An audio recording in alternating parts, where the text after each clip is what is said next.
Today we're going to be changing the oil in a 2003 Ford Windstar. My assistant is going to be helping us with this.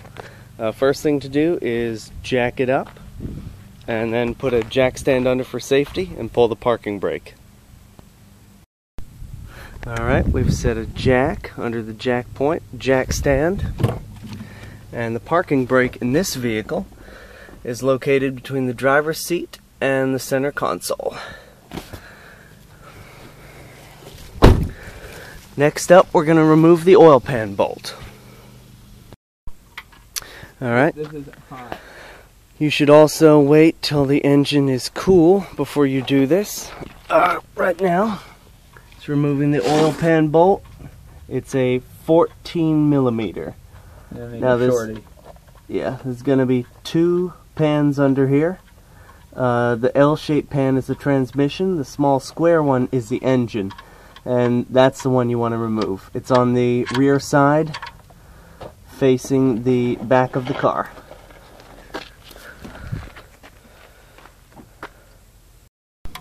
Alright, once you've given the oil time to drain till it's either stopped or barely trickling, it's time to tighten your oil pan bolt, and the next thing will be to change the oil filter, which is located on the passenger underside of the vehicle, right there. So, if you're looking at it from the front, it's on the most passenger side. See if I can get a better shot. Right next to the exhaust pipe. Once you've got the oil filter removed, you want to make sure you remove the seal with it. If you left the seal on and you put the new oil filter in, that's going to create a problem. You just want to take a little oil from that seal, take your new oil filter, and put just a little bit of oil on the seal. That way when you go to remove it, it won't be stuck on as hard. It'll be easier to remove. So now we're going to install the new oil filter. Alright, the new oil filter has been installed.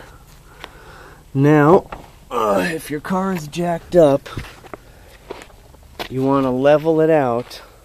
You don't have to take the jack out, but you have to level out the car. Make sure you're on a nice level surface. And the next step is to undo the oil cap and fill it with oil. Alright, we've poured about just over 4.5 quarts in. You can check the owner's manual if you want to know exactly. I believe this vehicle is 4.5 to 5 quarts. We poured in 1030 weight motor oil, and as you're pouring the oil in, you want to check it and make sure it's right on the dipstick. Not necessarily go by just 5 quarts or 4.5 quarts. You always want to check on the dipstick. As you can see there, it should be at that second hole. It says max line, and that's where the oil should be up to. So we're good on this vehicle.